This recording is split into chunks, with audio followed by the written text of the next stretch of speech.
ప్రియమైన దేవుని పిల్లలారా, సైడ్ పెట్టు. ప్రభు సన్నిధికి కూడి వచ్చినటువంటి మీ అందరికీ మన ప్రభువును రక్షకుడైన యేసుక్రీస్తు నామములో శుభాభివందనాలు తెలియజేస్తున్నాను. ప్రియమైన దేవుని పిల్లలారా, ఈరోజు మనం ఓ మంచి ఆత్మీయ పాఠాన్ని బైబిల్లో నుంచి నేర్చుకుందాం. పోయిన శుక్రవారం మీకు నేను ఒక వాక్యాన్ని చెప్పాను, గుర్తుందా మీకు? దేవుడు లేవీయులను మాత్రమే ఎందుకు యాజకులుగా ఏర్పాటు చేసుకున్నాడు అని. వారు దేవుని యందు ఆసక్తి కలిగిన వారు కాబట్టి, దేవుని పనుల పట్ల ఆసక్తి కలిగిన వారు కాబట్టి, దేవుడు వారి ఆసక్తిని చూసి వారు చేసినటువంటి దేవుని పనిని బట్టి వారిని ఆశీర్వదించాడు. ఎలా ఆశీర్వదించాడు? నిత్యము ఆయనకి యాజకత్వం చేసేవారుగా. లోకంలో ఎవ్వరికి లేని భాగ్యాన్ని దేవుడు ఆనాడు వారికి అనుగ్రహించాడు. కారణం ఏంటంటే వారు దేవునిని ప్రేమించారు, విశ్వసించారు, దేవుని యొక్క చిత్తాన్ని నెరవేర్చాలని సంతోషపెట్టారు. అందుకే 12 గోత్రాలలో ఆ గోత్రం యొక్క దశ దిశ తిరిగిపోయి మంచి పేరు ప్రఖ్యాతి వారికి కలిగాయి. ఆనాటి నుంచి వారు యేసుక్రీస్తు ఈ లోకానికి వచ్చేంత వరకు యాజకత్వం చేస్తూనే వచ్చారు. అంతటి భాగ్యాన్ని దేవుడు వారికి అనుగ్రహించాడు. అలాగే ఈనాడు సంఘములో ఉన్నటువంటి మనందరినీ కూడా ఆయన ఏం చేశాడు? ఆనాడు లేవీయులను ఎలా తన సేవకులుగా, యాజకులుగా ఏర్పాటు చేసుకున్నాడో తన పని కోసం, ఈనాడు సంఘములో ఉన్నటువంటి మనల్ని కూడా ఎలా ఏం చేశాడు? ఆయన ఏర్పాటు చేసుకున్నాడు. దేనికోసం? దేవుని పని కోసం. దేవుని పనిని మనం చేయాలని ఆనాడు లేవీయులను ప్రత్యేకంగా ఎలా ఏర్పాటు చేసుకున్నాడో, ఈనాడు యేసు రక్తముతో మనల్ని కడిగి మనందరినీ ఆయన పని కోసం ఏర్పాటు చేసుకున్నాడు. ఆయన మందిరములో ఉన్న మనందరము యేసు రక్తములో కడగబడి ఆయన పని కోసం నియమించబడిన సాధనములు. అందుకే చీకటిలో ఉన్న మిమ్ములను ఆశ్చర్యకరమైన తన వెలుగులోనికి మిమ్ములను పిలిచిన వాని గుణాతిశయములను, మనందరిని ఏం చేశాడైనా? పిలిచాడట. ఎందుకు పిలిచాడు అంటే, పిలిచిన వాని గుణాతిశయములను మనం ప్రచురం అంటే ప్రకటించడానికి. చూసారా? మనల్ని ఎవరైతే ఏర్పాటు చేసుకున్నారో, మనల్ని ఎవరైతే పిలుచుకున్నారో, ఆ పిలుచుకున్నటువంటి దేవుని యొక్క సుగుణాలను, గుణాతిశయములంటే ఆయన యొక్క సుగుణాలను ప్రపంచానికి తెలియచేయడానికి దేవుడు మనల్ని ఏం చేశాడట? ఏర్పరచబడిన వారుగా, రాజులైన యాజక. ఆనాడు యాజకులు ఎవరు? లేవీయులు. ఈనాడు యాజకులు ఎవరు? మనం. అర్థమవుతుందా? అలా ఆనాడు వాళ్ళని ప్రత్యేకంగా పని కోసం ఏర్పాటు చేసుకున్నాడు. ఈనాడు మనల్ని కూడా ఆయన పని కోసం ప్రత్యేకంగా ఏర్పాటు చేసుకున్నాడు. కాబట్టి ఆయన పిల్లలమైనటువంటి మన మీద ఉన్నటువంటి బాధ్యత ఏంటంటే, ఆయన గుణాతిశయములను మనం ప్రచురము చేయాలి. ఇప్పుడు ఆ పనిలోనే మనం ఉన్నాం. ఈ యొక్క గుణాతిశయములను మనం ప్రచురం చేస్తూ, అంటే సంఘాలలో ప్రకటిస్తూ, ఇంకా అనేకులకు వీటిని తెలియచేసి అనేకులను ఎవరి వైపు తిప్పాలి? దేవుని వైపు మళ్ళించాలి. అదే మన మీద ఉన్నటువంటి బాధ్యత, భారం. ఓకే, ఈరోజు కూడా ఒక మంచి వాక్యాన్ని, ఓ మంచి ఆత్మీయ పాఠాన్ని బైబిల్లో నుంచి మనం నేర్చుకుందాం. యెషయా గ్రంథము 26వ అధ్యాయము 3వ వాక్యం చదవండి. యెషయా గ్రంథము 26వ అధ్యాయము 3వ వాక్యం. ఎవని మనస్సు నీ మీద ఆనుకొనునో వానిని నీవు పూర్ణ శాంతి గలవానిగా కాపాడతావు. మీకు అర్థమైంది ఈ వాక్యం? ఎవరిని మనస్సు అయితే దేవా నీ మీద ఆనుకుంటుందో వారిని నీవు పూర్ణ శాంతి గలవానిగా కాపాడుతావు. ఎందుకు వారిని కాపాడుతావు అని మనం ప్రశ్న వేసుకుంటే జవాబు కూడా అక్కడే రాస్తుంది. ఎందుకు దేవుడు తన యందు ఎవరి మనసు అయితే నిలుస్తుందో వారిని ఎందుకు కాపాడుతాడు అని అంటే, కింద రాయబడినటువంటి వాక్యం చదివితే మనకి ఈజీగా అర్థమవుతుంది. అతడు నీ యందు విశ్వాసముంచి ఉన్నాడు గనుక. దేవునికి స్తోత్రం చెప్పండి. హల్లెలూయా. ఎవని మనస్సు నీ మీద ఆనుకొనునో వానిని నీవు పూర్ణ శాంతి గలవానిగా కాపాడుతావు. ఎందుకంటే అతడు నీ యందు విశ్వాసము ఉంచి ఉన్నాడు గనక. అంటే దీన్ని బట్టి మీకేం అర్థమవుతుంది? దేవుడు ఎవరిని పూర్ణ శాంతి గలవానిగా కాపాడుతాడు అని అంటే, ఆయన యందు విశ్వాసం ఉంచినటువంటి వారిని. ఆయన యందు విశ్వాసం ఉంచిన వారు ఎక్కడ ఉన్న వారిని కాపాడతాడు. ఎక్కడున్న వారిని ఏం చేస్తాడైనా ఎక్కడున్నా ఆయన యందు విశ్వాసం ఉంచిన వారు ఎక్కడున్నా వాళ్ళని ఏం చేస్తాడు? కాపాడుతాడు. అంటే ఈ ప్రాంతంలో ఉన్నా, వేరొక ప్రాంతంలో ఉన్నా, వేరొక దేశంలో ఉన్నా, వేరొక పట్టణంలో ఉన్నా, ఎక్కడ ఉన్నా, లేదా అన్యుల మధ్యలో ఉన్నా, ఇంకెక్కడున్నా ఆయన యందు విశ్వాసం ఉంచిన వారిని ఆయన ఏం చేస్తాడు? పూర్ణ శాంతి గలవానిగా కాపాడుతాడు.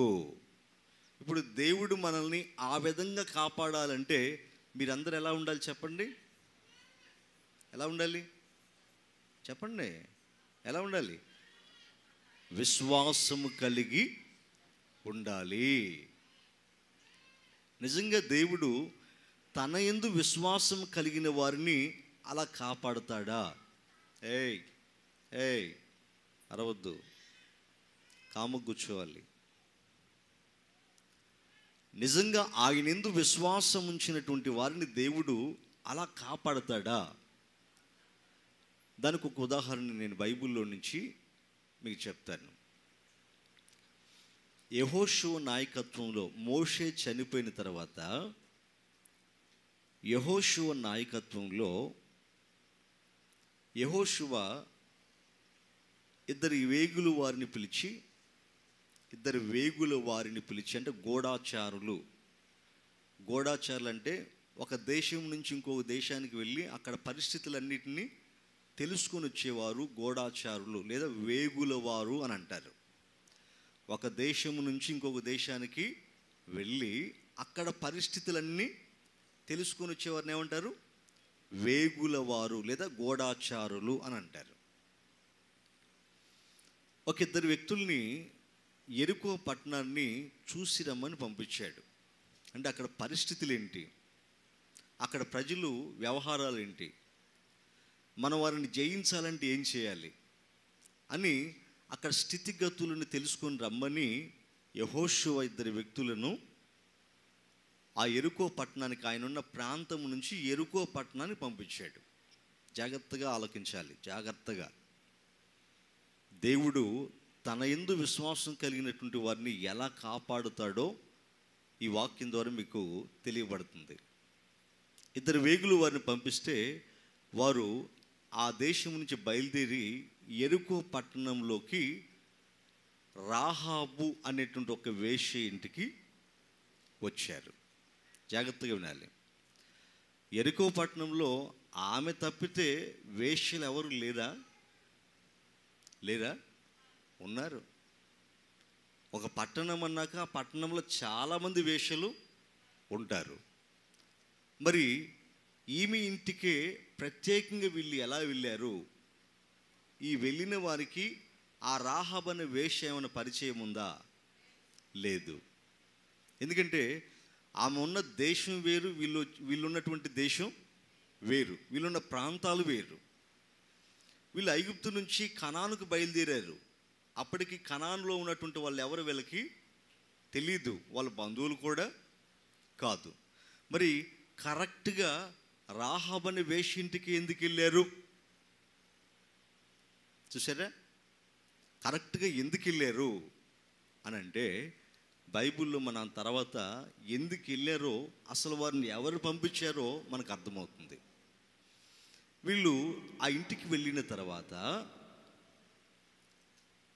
ఇశ్రాయేలీల దగ్గర నుంచి గూఢచారులు యెరికో పట్టణాన్ని వేగు చూడటానికి వచ్చారని సంగతి రాజుకి తెలిసింది. వెంటనే రాజు ఏం చేశాడంటే భటుల్ని పంపించాడు, అంటే పోలీసుల్ని. ఇప్పుడు మన కాలంలో ఏమంటారు? పోలీసులు. అప్పుడు రాజుల కాలం కాబట్టి వాళ్ళ భటులు అన్నారు. ఇప్పుడు మన కాలంలో వారిని పోలీసులు అంటారు. భటులు వెంటనే ఆమె ఇంటికి వచ్చి, ఏయ్, నీ ఇంటికి ఇశ్రాయేలు దేశం నుంచి, ఇశ్రాయేలీల దగ్గర నుంచి నీ ఇంటికి ఇద్దరు వేగులు వారు వచ్చారట, మాకు ఆ వర్తమానం అందింది, నువ్వు వెంటనే వాళ్ళని బయటికి తీసుకొని రా అన్నారు.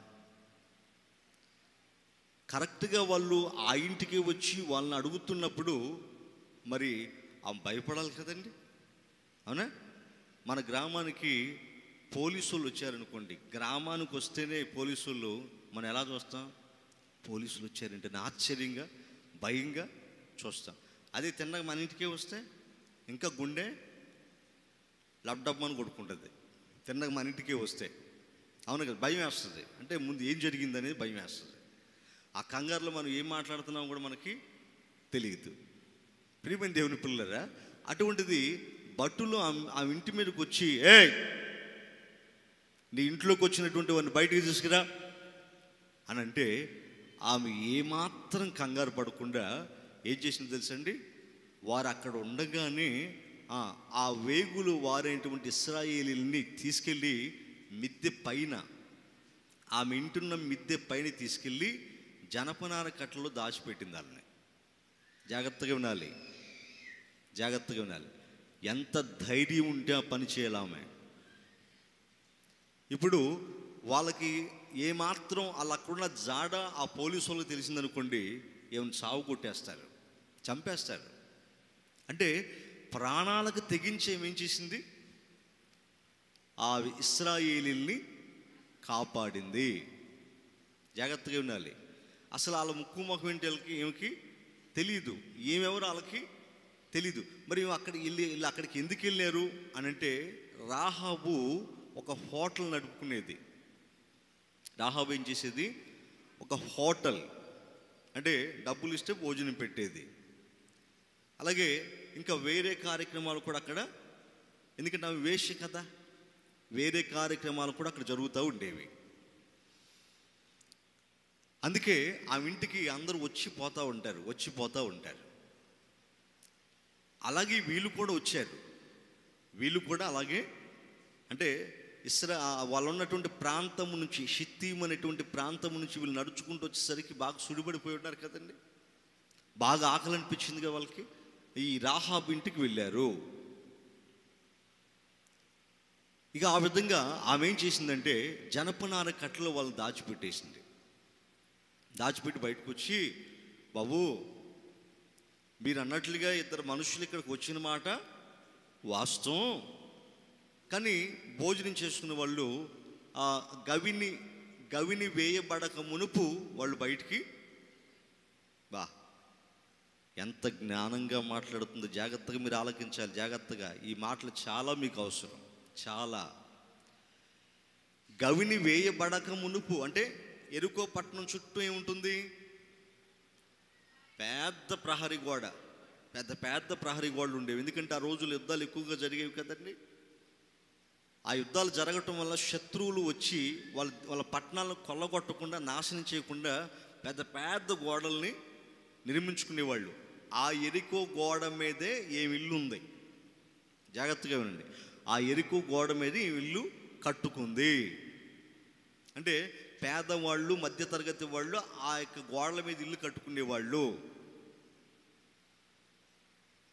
కాబట్టి ఈ ఎరుకో గోడ మీద ఆమె ఇల్లుంది, ఆ ఇంట్లోకి వీళ్ళు వచ్చారు. వెంటనే ఆ మిద్దె మీద వీళ్ళు దాచిపెట్టేసిన జనపనార కట్టలో వెంటనే వచ్చేసి, ఇగో వీళ్ళు నా దగ్గరకు వచ్చిన మాట వాస్తవం ఉంది అంటే, ఎందుకంటే వాళ్ళకి తెలిసిపోయింది కదా, ఇప్పుడు నా దగ్గర రాలేదని అనకూడదు. జాగ్రత్తగానండి, ఏమాత్రం కంగారు పడకుండా ఎంత జ్ఞానంగా ప్రవర్తిస్తుందో చూడండి ప్రియులారా. నిజంగా ఈ జ్ఞానం ఇంకెక్కడది, అది కూడా నేను తర్వాత చెప్తాను. ఈ జ్ఞానం ఇంకెక్కడది, అంత జ్ఞానంతో ఎలా ప్రవర్తించింది, ఈ జ్ఞానం ఎక్కడి నుంచి వచ్చింది ఏమికి అని అంటే తర్వాత మనం చదువుకుందాం.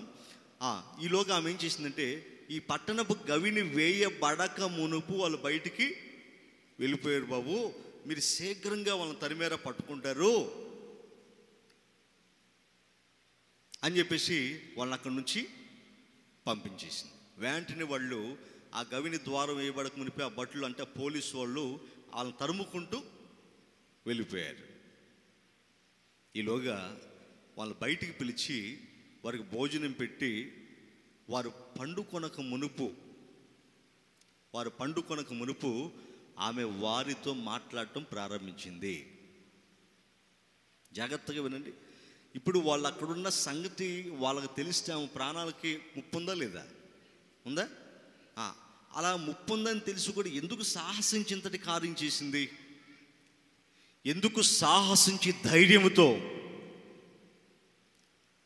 ఆమె ఆ పని చేసింది? భటులు వచ్చినా వారికి భయపడలేదు కదా, అంటే వాళ్ళకు భయపడట్లేదంటే ఆమె ఎవరికో భయపడుతుంది, అంతే కదా. వారికి భయపడట్లేదంటే ఆమె ఎవరికో భయపడుతుంది. ఎవరికి? దేవునికి, ఆకాశమందున్న దేవునికి. గట్టిగా చెప్పకూడదా? గట్టిగా దేవునికి స్తోత్రం చెబుదాం. హల్లెలూయా, హల్లెలూయా. ఆకాశమందున్న దేవునికి భయపడుతుంది. అందుకే ఆమె మనుషులకు భయపడలేదు, తన ప్రాణాన్ని లెక్క చేయలేదు. ఏంటి ఇంత విశ్వాసం, ఇంతటి సాహసం ఎక్కడి నుంచి వచ్చింది, ఇంతటి జ్ఞానం ఎక్కడి నుంచి వచ్చింది అని అంటే, ఇగో ఇప్పుడు మాట్లాడుతుంది చూడండి. ఆమె ఇశ్రాయేలీల దగ్గర నుంచి వచ్చినటువంటి ఇద్దరు వేగుల వారితో ఇప్పుడు మాట్లాడుతాం. చదవండి, 9వ వాక్యం దగ్గర నుంచి చదవండి. యెహోషువ గ్రంథము 2వ అధ్యాయము 9వ వాక్యం దగ్గర నుంచి చదవండి. యెహోవా ఈ దేశమును, 9వ వాక్యం దగ్గర నుంచి కరెక్ట్గా చదువు.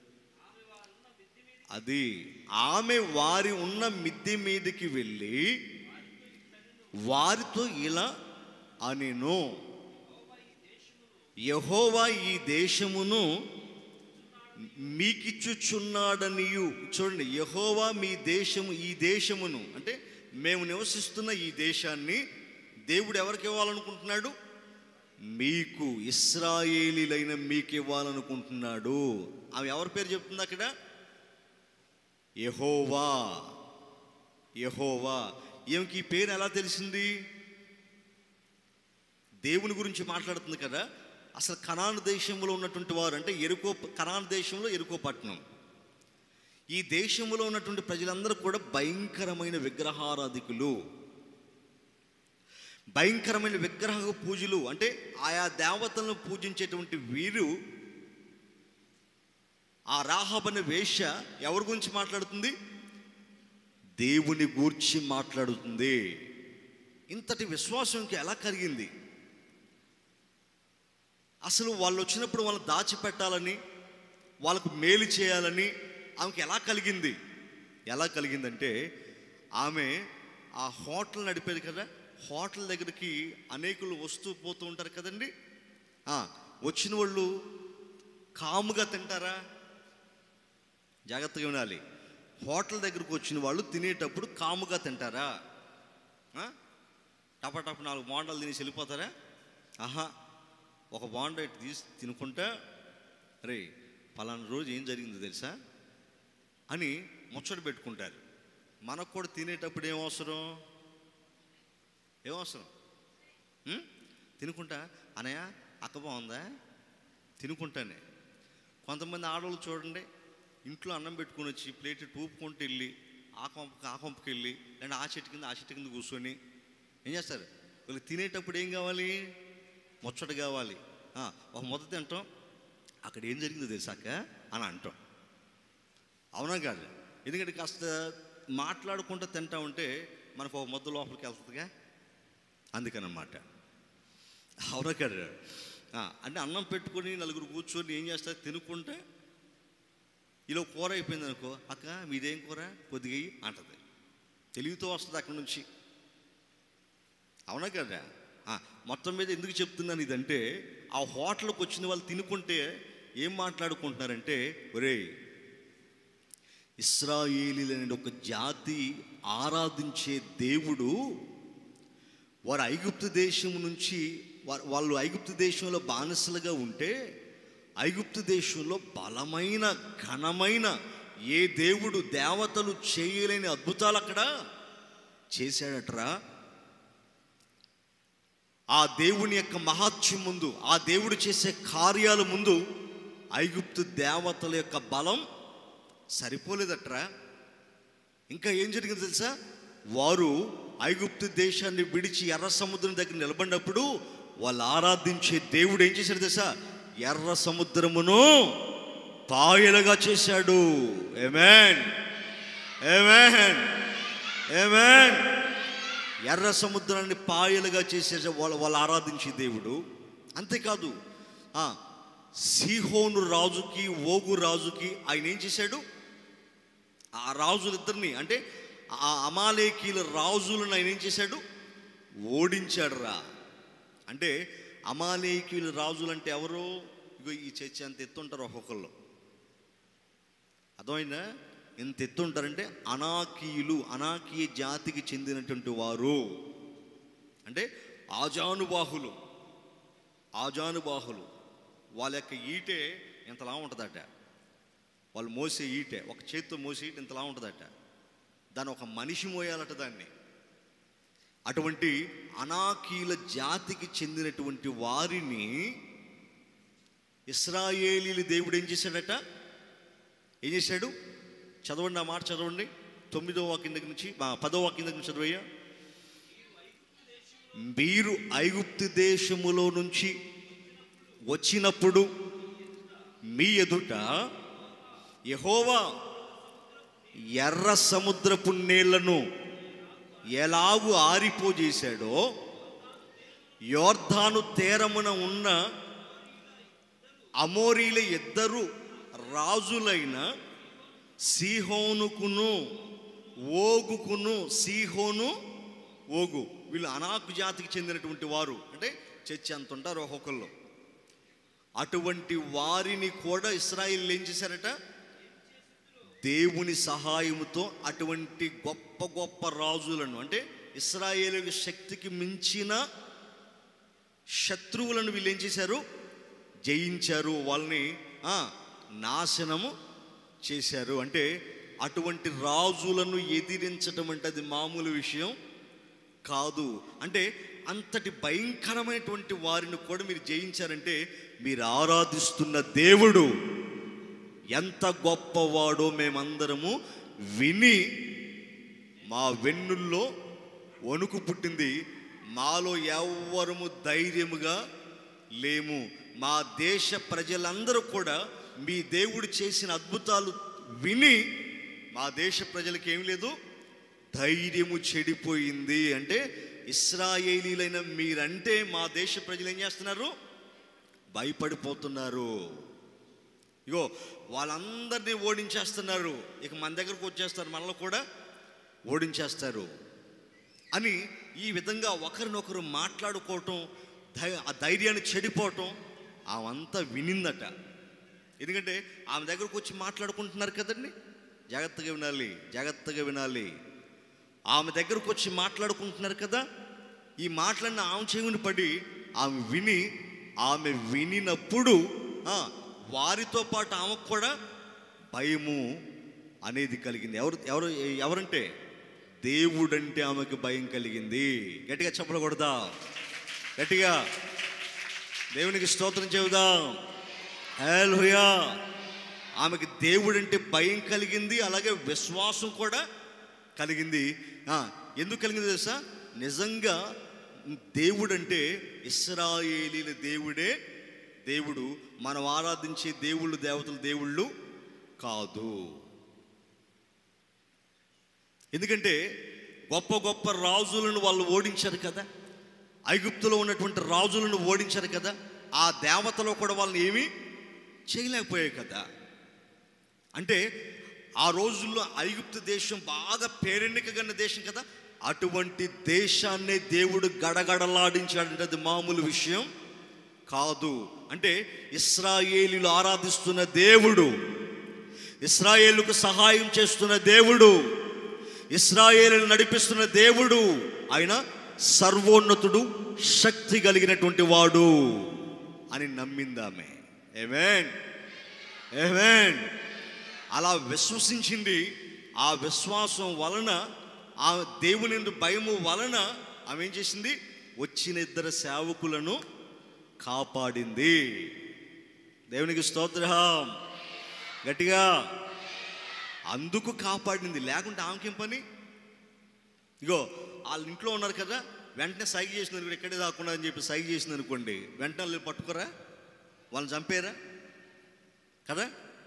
ఇగో ఆమె అనుకోవచ్చు, ఒకవేళ ఆమె మూర్ఖంగా ప్రవర్తించుంటే, ఇగో మా పట్టణము చుట్టూ పెద్ద పెద్ద గోడలు ఉన్నాయి, ఆ ఇశ్రాయేలీలు మా యెరికో పట్టణంలోకి దాటి రావాలంటే ఈ గోడల్ని, అర్థమవుతుందా మీకు అని ఆ విధంగా మూర్ఖంగా ప్రవర్తించి వాళ్ళు ఏం చేస్తారు, వాళ్ళదే ఉంది అని ఆ రోజు అనుకొని ఉంటే వాళ్ళని కాపాడేది కాదు.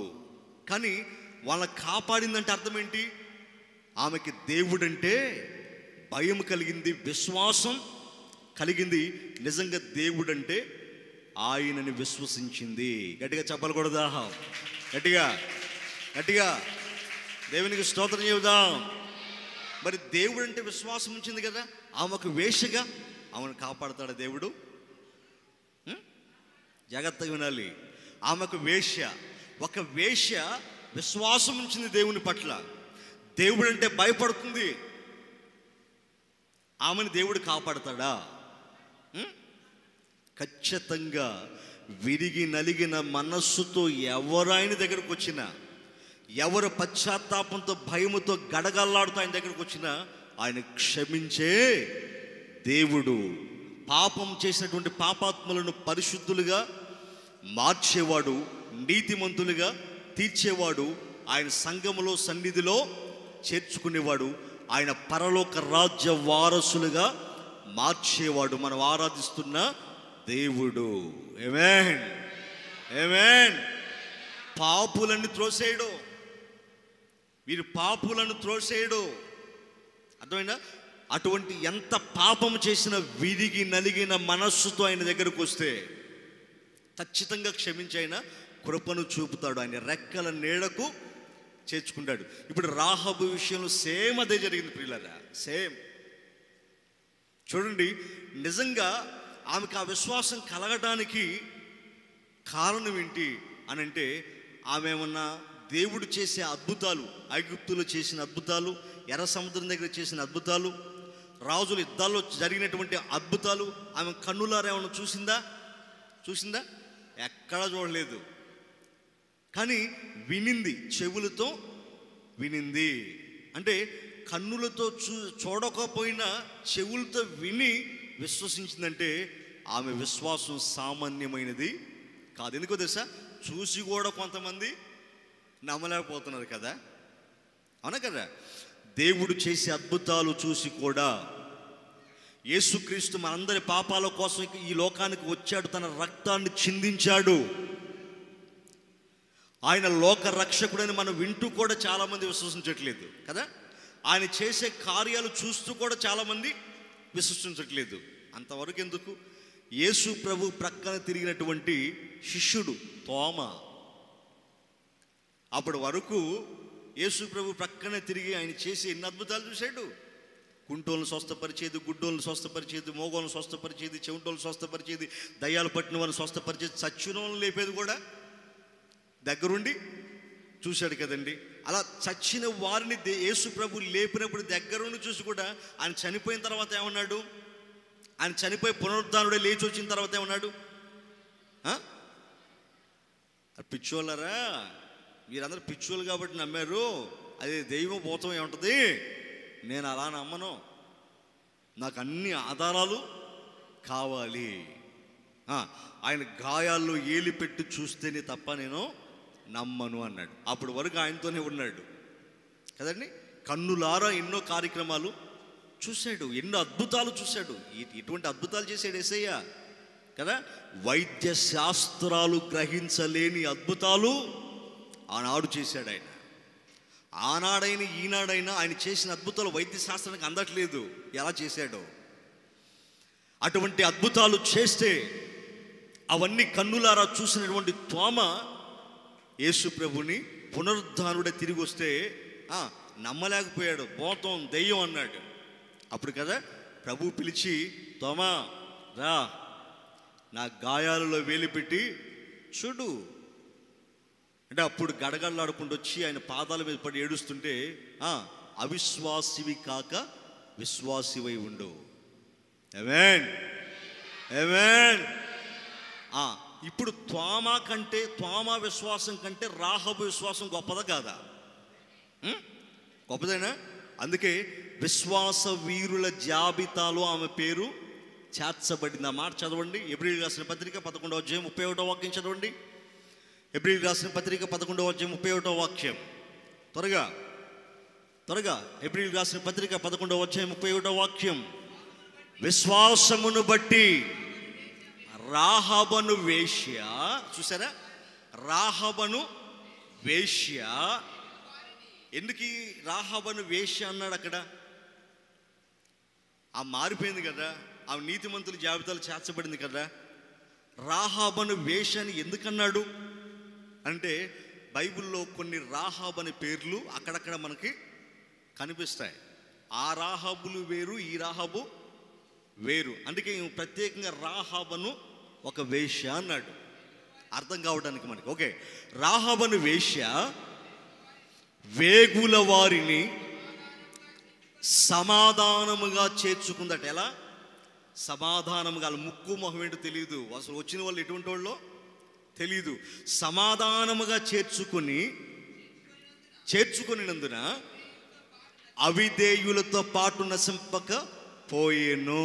దేవునికి స్తోత్రం, హల్లెలూయా. ఆ సేవకులను ఎలా చేర్చుకుందట? సమాధానంగా, నిండు మనస్సుతో చేర్చుకుంది. అంటే వాళ్ళకి విలువనిచ్చిందంటే వాళ్ళు ఆరాధించే దేవునికి ఆమె విలువనిచ్చింది కదా.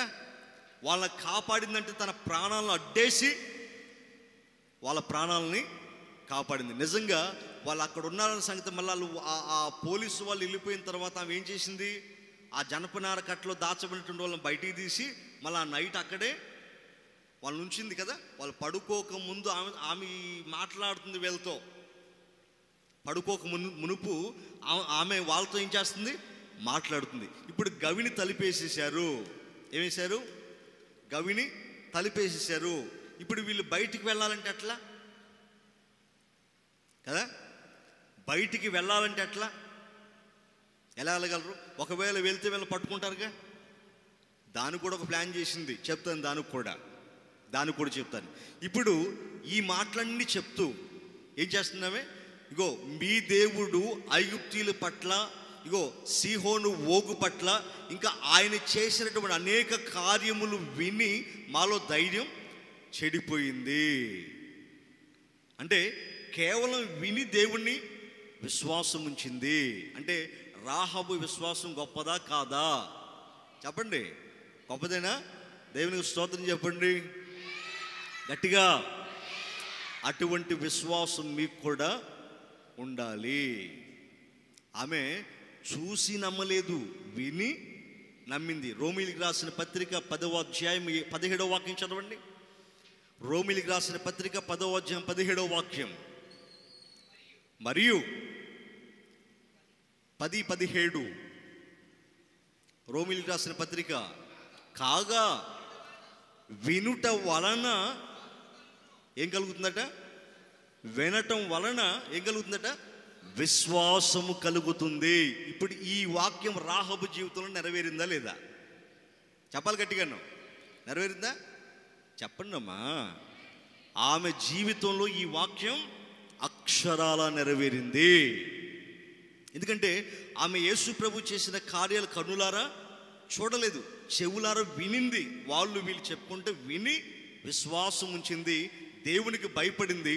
కాబట్టే వాళ్ళని ఇంట్లో చేర్చుకుంది. వాళ్ళ ప్రాణాలకి తన ప్రాణాన్ని అడ్డేసింది. అంటే ఆమెకు అప్పుడే ఇశ్రాయేలీయులు ఆరాధించే దేవుడు ఎంత గొప్పవాడో ఆమెకి అప్పటికే అర్థమైపోయింది. అంటే ఆమె విశ్వసించటం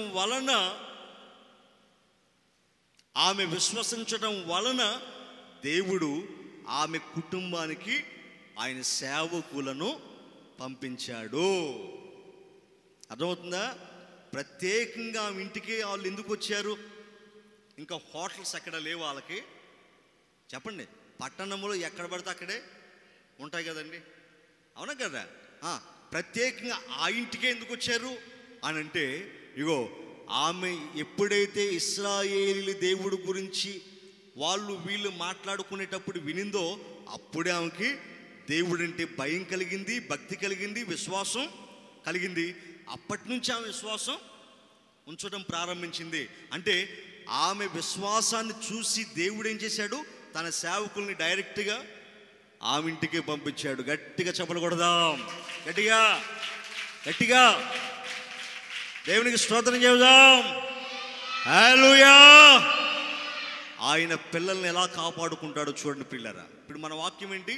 ఎవని మనసు నీ మీద ఆనుకునునో వానిని నీవు పూర్ణ శాంతి గలవానిగా కాపాడతావు. ఎందుకంటే వాడు నీ యందు విశ్వాసము ఉంచాడు కాబట్టి. అంటే ఎవరు విశ్వాసం ఉంచుతారో వారందరిని ఏం చేస్తాడైనా? పూర్ణ శాంతి గలవానిగా కాపాడతాడు. ఇప్పుడు రాహబ్ అనే వేశ్య ఇంటికి దేవుడు ఈ యొక్క వేగుల వారిని ఎందుకు పంపించాడు? వేగుల వారు అంటే ఎవరో తెలుసా? ఆ వచ్చిన వారు ఇశ్రాయేలీలు. ఇశ్రాయేలు అంటే దేవుని సంఘము. దేవుని సంఘం అంటే దేవుని సేవ చేసే యాజకులు. అంటే దేవుడు తన యాజకులను లేదా సేవకులను రాహబ్ ఇంటికి ఎందుకు పంపించాడు? ఆమె కుటుంబాన్ని, ఆమెను కాపాడడానికి. మీకు అర్థమవుతుందా? ఆమెను, ఆమె కుటుంబాన్ని కాపాడడానికి దేవుడు ఆయన సేవకులను ఆ ఇంటికి పంపించాడు. చూడండి, ఎందుకు ఆమె ఇంటికి ప్రత్యేకంగా వచ్చారంటే, ఆమె ఎప్పుడైతే దేవుని గురించినటువంటి విషయాలు తెలుసుకుందో అప్పుడే ఆమె విశ్వాసం ఉంచింది. అందుకే బైబిల్లో కూడా ఏం చెబుతుంది? విశ్వసించువాడే నిత్య జీవము గలవాడు. కుమారునికి విధేయుడు కానివాడు నిత్య జీవమును చూడడు, విధేయుడైన వాడు నిత్య జీవాన్ని పొందుతాడు. అంటే విశ్వాసం ఉంచింది ఆమె, విశ్వాసం ఉంచింది. దేవుడంటే భయపడుతుంది కాబట్టే తన ప్రాణం పోయినా పర్వాలేదు అనుకోండి, తన ప్రాణాలను అడ్డేసి సేవకుల్ని కాపాడింది. అంటే ఇంతటి ధైర్యం, ఇంతటి జ్ఞానం ఆమెకి ఎక్కడదంటే, బైబిల్లో ఒక మాట రాస్తుంది కదండి, యెహోవా యందు భయభక్తులు కలిగి ఉండటము తెలివికి మూలము. ఇందాక చెప్పాను కదా, ఇంత జ్ఞానం ఇంక ఎక్కడది అని అంటే, ఆమె దేవునికి భయపడటం వలన ఆ జ్ఞానాన్ని దేవుడు ఆమెకి అనుగ్రహించాడు. గట్టిగా చెప్పకూడదాం, గట్టిగా దేవునికి స్తోత్రం చెబుదాం. హల్లెలూయా, హల్లెలూయా. ఇగో అప్పుడు అవంటుంది, మీ వలన మాకు భయం కలిగింది, మేము ఇవన్నీ విన్నాము కాబట్టి ఇగో నేను మిమ్మల్ని వారి చేతికి అప్పగించలేదు కదా, నేను మీకు ఉపకారం చేశాను కదా, మీరు కూడా నాకు, నా తండ్రి ఇంటికి, నా అన్నదమ్ముల ఇంటికి, నా రక్త సంబంధుల ఇంటికి మీరు కూడా ఏం చేయాలి? మేలు చేయండి, మేలు చేయండి. బా, ఎంతటి జ్ఞానం కలిగిందో చూడండి ప్రియులారా. ఒక వేశ్య ఏంటి, ఆమెలో ఆ మార్పు ఏంటి? ఎప్పుడైతే ఆయన విశ్వసించిందో ఇగో ఆమెలో మార్పులు వచ్చేసాయి. అసలు వేశ్యలంటే వాళ్ళ పద్ధతులు, వాళ్ళ ప్రవర్తన, వాళ్ళ మాటలు ఎలా ఉంటాయి? భక్తిగా ఉంటాయా? ఉండవు, అదో రకంగా ఉంటాయి. ఎంతటి మొనగాళ్ళని ఈడ్చుకొని వెళ్ళిపోయేటట్లుగా ఉంటాయి, అవునా కదా? జార స్త్రీ పెదవుల నుంచి తేనె కారుతుంది అని అన్నాడు కదా దేవుడు. నూనె కారుతుంది అని అన్నాడు కదా. అంటే నూనె మీద కాలేసి జర్రం చాటమే నిలుపునేది లేదు కదా. అటువంటి స్త్రీ ఎవరి గురించి మాట్లాడుతుంది? సర్వోన్నతుడైన దేవుని గురించి మాట్లాడుతుంది. ఆమేన్, ఆమేన్, హల్లెలూయా.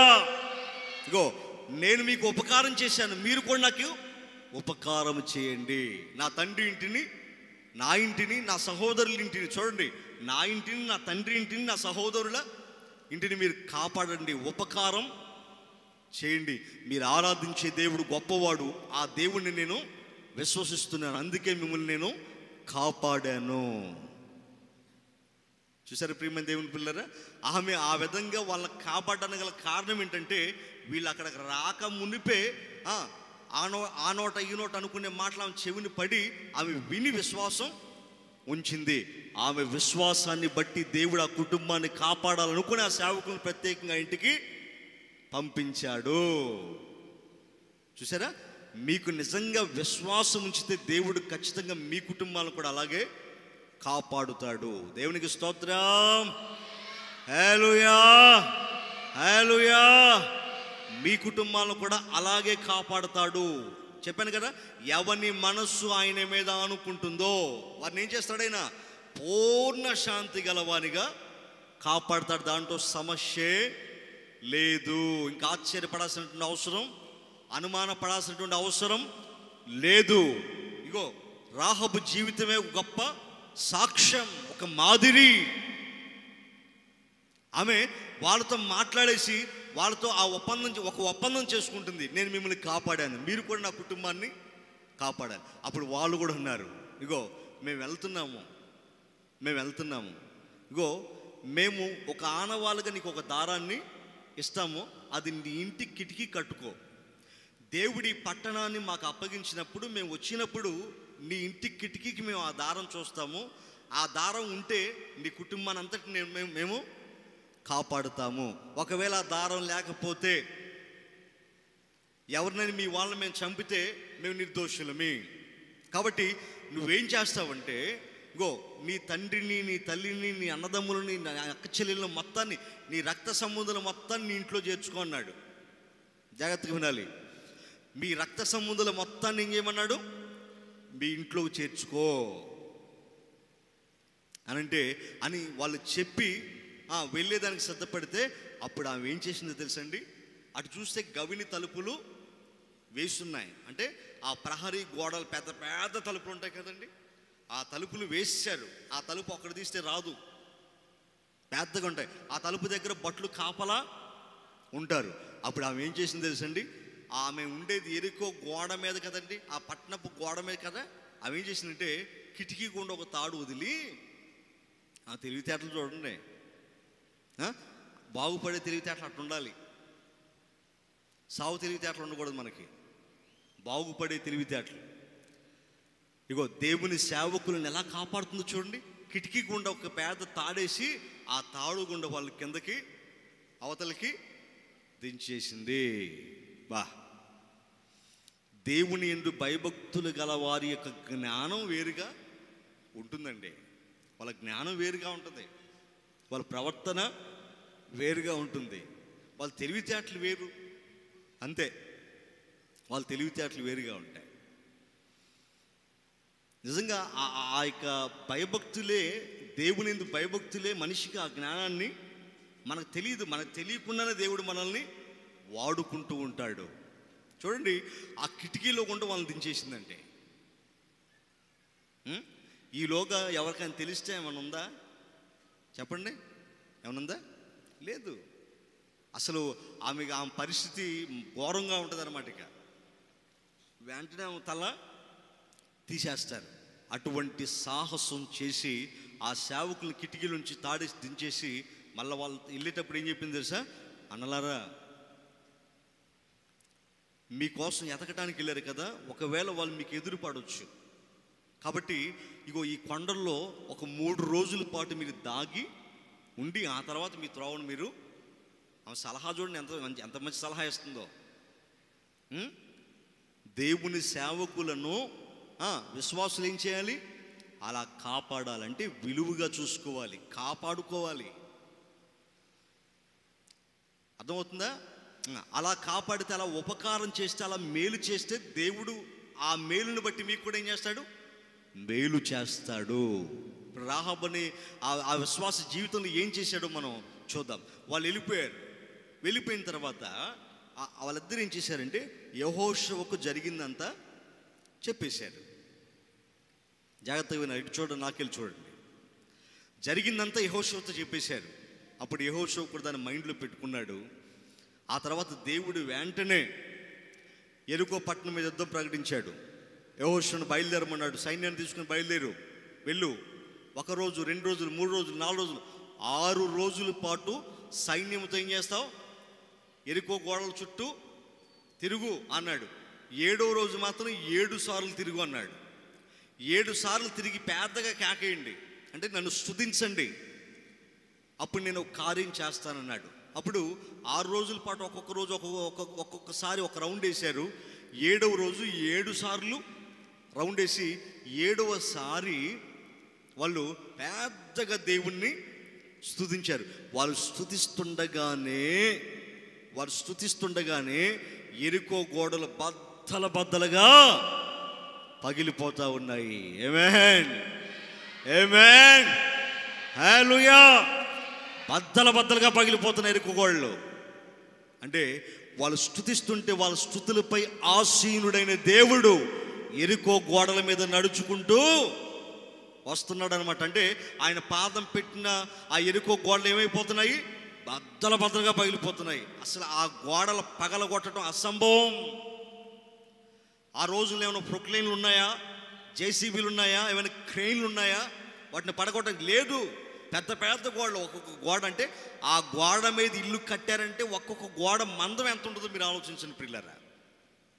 అంటే ఇంచుమించు 30 అడుగుల వెడల్పు ఉంటుంది గోడ. ఇంచుమించు ఇక్కడ నుంచి ఆ తలుపు ఆ పిల్లర్ దగ్గరకు ఉంటుంది 30 అడుగులు. అంత వెడల్పు ఉన్నటువంటి పెద్ద గోడలు. అటువంటి గోడలు పగలగొట్టాలంటే, వాటిని పడద్రోయాలంటే ఇశ్రాయేలు వల్ల అవుతుందా? లేదు. అటువంటి గోడలను దేవుడు ఆయన పాదాలు మోపి సదును భూమిగా చేసేసాడు. గట్టిగా చెప్పకూడదా? గట్టిగా దేవునికి స్తోత్రం, హల్లెలూయా. ఎప్పుడైతే గోడలు పడిపోయి ఇశ్రాయేలు యెరికో పట్టణానికి వెళ్ళి చిన్నల్ని పెద్దలు వాళ్ళని వీళ్ళ మొత్తం తగలబెట్టేశారు. అప్పుడు యెహోషువ గుర్తొచ్చింది. వేగులు వారిని ఇద్దరిని పిలిచాడు. యెరికో పట్టణం పంపించాడే, వాళ్ళిద్దరిని పిలిచి ఇంతకుముందు మీకు సహాయం చేసిందే, మీకు ఉపకారం చేసిందే రాహాబు అనే వేశ్య, ఆమె కుటుంబం ఎక్కడుందో వెళ్ళి తీసుకొని రండి అన్నాడు. వెంటనే వాళ్ళు వెళ్ళారు. ఆ దారం కట్టిన ఇంటికి వెళ్తే వాళ్ళందరూ, రాహాబు, తన తల్లి, తండ్రి, అన్నలు, అక్కలు, చెల్లెలు, తమ్ముళ్ళు అందరూ ఆ ఇంట్లోనే ఉన్నారు. ఆమె చూడండి, ఆమె విశ్వాసం. నిజంగా వాళ్ళు చెప్పెళ్ళారు, ఇది ఎప్పుడు జరుగుతుందో అని అనుకుందండి. వెంటనే వాళ్ళందరినీ పోగేసుకుందండి. మరి వీళ్ళందరూ వచ్చి నా ఇంట్లో పడి తింటే నాకేంటి అని ఆలోచించలే. నాతో పాటు వారు కూడా రక్షణ పొందాలి. ఏంటి? నాతో పాటు వారు కూడా రక్షింపబడాలి, నాతో పాటు వారు కూడా క్షేమంగా ఉండాలి. రాహాబు మనసు చూడండి. నిజంగా ఒక వేశ్యకి అటువంటి ప్రేమ, అటువంటి ఆ యొక్క ఆప్యాయత, అనురాగాలు ఎలా కలిగాయంటే దేవుని యందు విశ్వాసం ఉంచటం వలనవి ఆమెలో కలిగాయి. ఆమేన్, ఆమేన్. వాళ్ళందరిని తీసుకొచ్చి ఇంట్లో పెట్టేసింది. మరి వాళ్ళందరూ తినిపోతే నా పరిస్థితి ఏంటి అనుకుందా? లేదు. దేవుడు ఒక మహాకార్యాన్ని చేయబోతున్నాడు, నా కుటుంబాన్ని రక్షించబోతున్నాడని వాళ్ళందరినీ తీసుకొచ్చి ఇంట్లో పెట్టింది. వాళ్ళందరూ ఆ రోజు రక్షణ పొందారు. వాళ్ళందరినీ యెహోషువ ఏం చేశాడు తెలుసా? ఇశ్రాయేలీయుల పాలెం వెలుపల వారందరినీ భద్రంగా దాచాడు. మీరు ఇక్కడే ఉండండి అన్నాడు. మిగిలినటువంటి యెరికో పట్టణంలో మిగిలిన వారందరిని ఏం చేశారు? అగ్నితో తగలబెట్టేశారు. ఆనాడు ఆ యొక్క అగ్నిలు తగలబడకుండా, అవిధేయులతో నశించిపోకుండా ఎవరు రక్షించబడ్డారు? రాహాబు అనే వేశ్య, తన కుటుంబీకులు.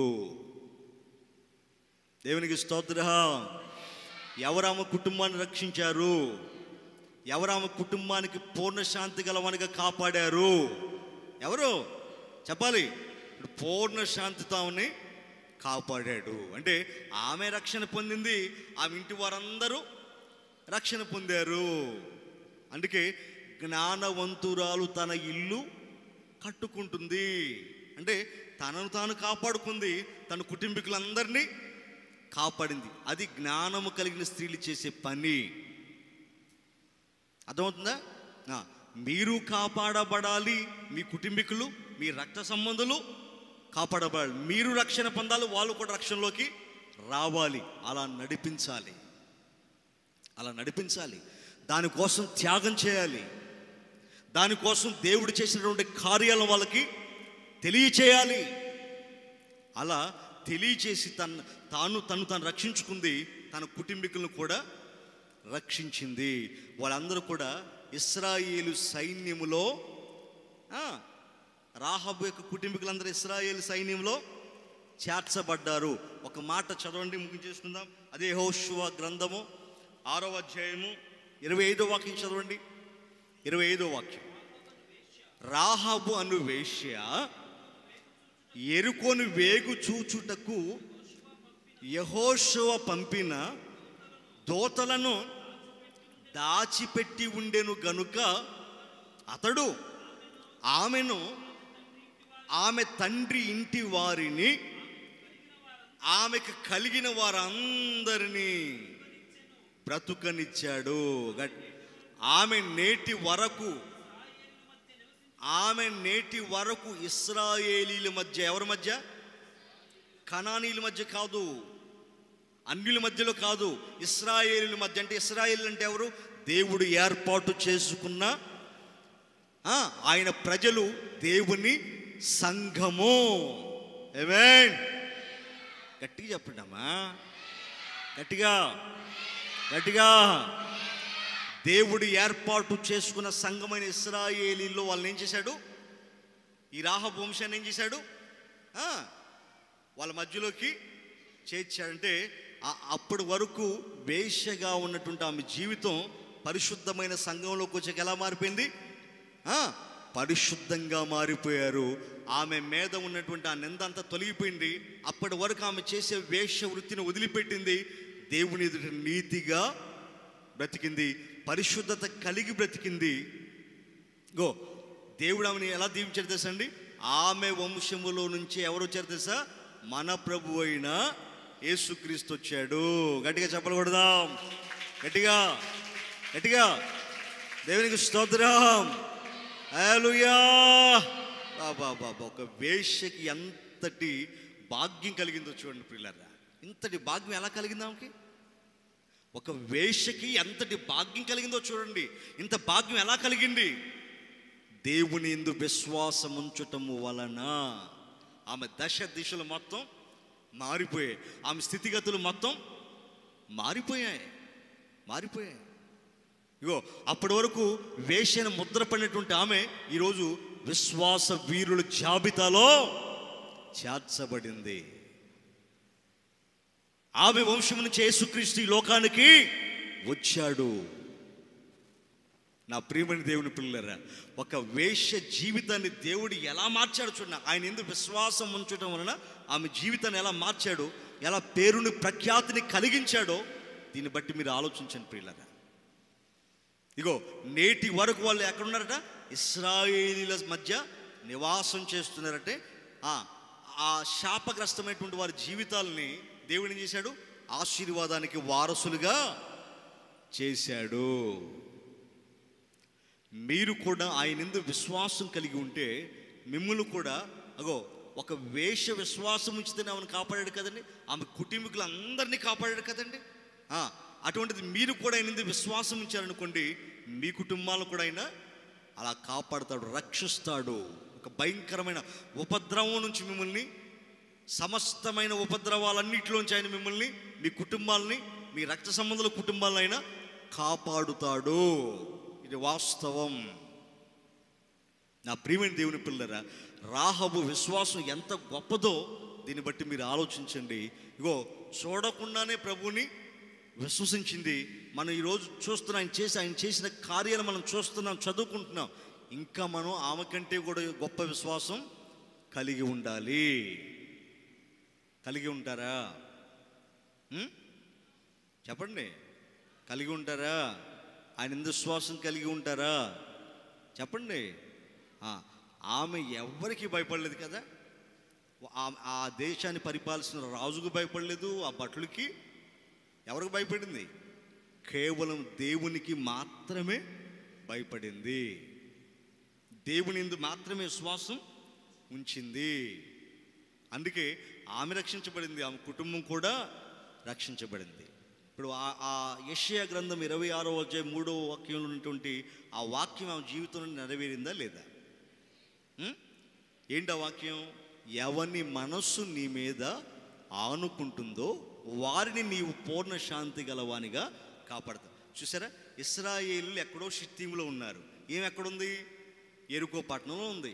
ఎక్కడో యెరికో పట్టణంలో ఉండి విశ్వాసం కలిగి ఉంటే ఆమెను రక్షించడానికి ఎంత దేవుడు చేశాడో చూడండి ప్రియులారా. ఆమెను రక్షించి మళ్ళీ ఆయన రాజ్యంలో, ఆయన సంఘంలో వారిని చేర్చాడు. శాపగ్రస్తమైన జీవితాన్ని తొలగించి ఆశీర్వాదానికి వాళ్ళని వారసులుగా చేశాడు. అలాగే మనం కూడా ఆయన వేడుకుంటే, ఆయన ఎందుకు విశ్వాసం కలిగి ఉంటే మన మీద ఉన్నటువంటి శాపాలను, దోషాలను కూడా ఆయన కొట్టివేసి ఆశీర్వాదానికి వారసులుగా మనల్ని మారుస్తాడు. ఇటు కృపను పరిశుద్ధాత్మను మీ అందరికి అనుగ్రహించును గాక. ఆమేన్. దయగల